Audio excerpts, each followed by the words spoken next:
You know, if you sit quietly for a moment and just observe what's happening inside your head, you'll notice something rather extraordinary. There's this constant chatter going on, an endless stream of commentary, of narration, of conversation with yourself about yourself. It never stops. Even right now, as you're listening to me, there's probably another voice in your head commenting on what I'm saying, agreeing or disagreeing, planning what to think next, wondering if you've understood correctly, perhaps even talking about the fact that it's talking. This internal dialogue is so constant, so pervasive, that most people don't even notice it anymore. It's like the hum of a refrigerator that you only hear when someone points it out. But once you do notice it, once you become aware of this endless internal conversation, a very natural question arises. Why won't it stop? Why does the mind insist on this constant talking to itself? And more importantly, who is talking to whom? If it's your mind talking to itself, then who is the talker and who is the listener? Are there two of you in there? And if there are two, which one is the real you? The one doing the talking or the one listening to the talking? Let me tell you, this is not a trivial question. This is perhaps one of the most important questions you can ask about the nature of your own consciousness. Because this internal dialogue, this constant mental chatter, is at the root of almost all human suffering. It's the mechanism by which we create anxiety, worry, regret, and most of our psychological pain. And yet we're so identified with it that we think it's who we are. Let's start by examining what this internal voice is actually doing.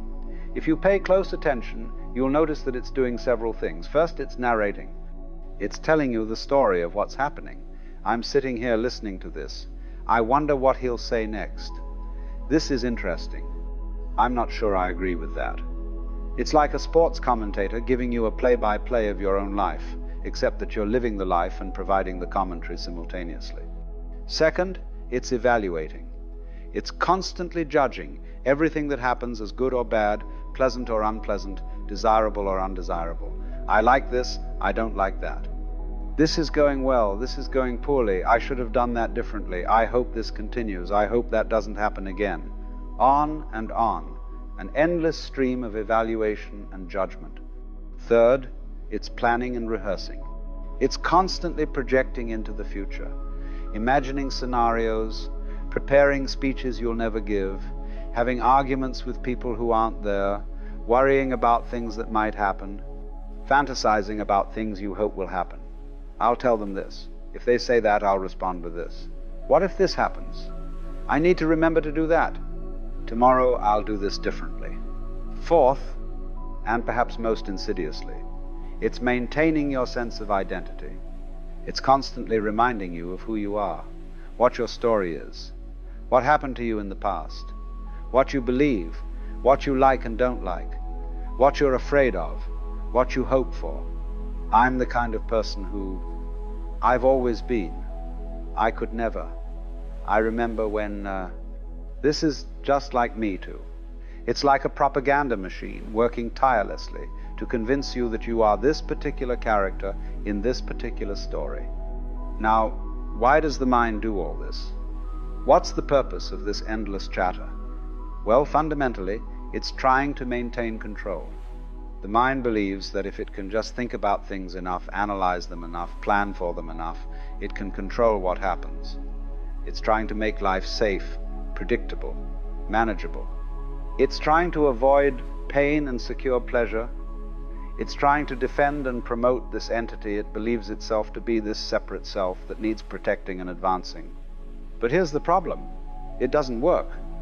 All this thinking, all this planning, all this worrying and analyzing and rehearsing, it doesn't actually give you control over life. Life continues to unfold in ways you don't expect and can't predict. Things happen that you didn't plan for. People behave in ways you didn't anticipate. And yet the mind keeps on talking, keeps on trying, keeps on believing that if it just thinks a little harder, plans a little better, worries a little more thoroughly, it will finally achieve the control it seeks. It's like someone standing in a boat trying to push the boat forward by pushing on the mast. They're putting in tremendous effort, getting exhausted, and yet the boat isn't moving. But they keep pushing because they don't understand that they're part of the system they're trying to move. They think they're separate from the boat, that they can push it from outside. But they're in the boat. Their pushing doesn't move the boat, it just wastes energy and creates frustration. In the same way, the thinking mind believes it's separate from life, that it can think about life, plan for life, control life from some position outside of life. But this is an illusion. The mind is not separate from life, it's part of life. All this thinking is life thinking about itself, life narrating itself, life judging itself. And it's fundamentally unnecessary. Now you might object, but surely some thinking is necessary. We need to plan, to solve problems, to make decisions. And yes, of course, practical thinking has its place. If you need to get from point A to point B, you need to think about the route. If you have a problem to solve, you need to think about solutions.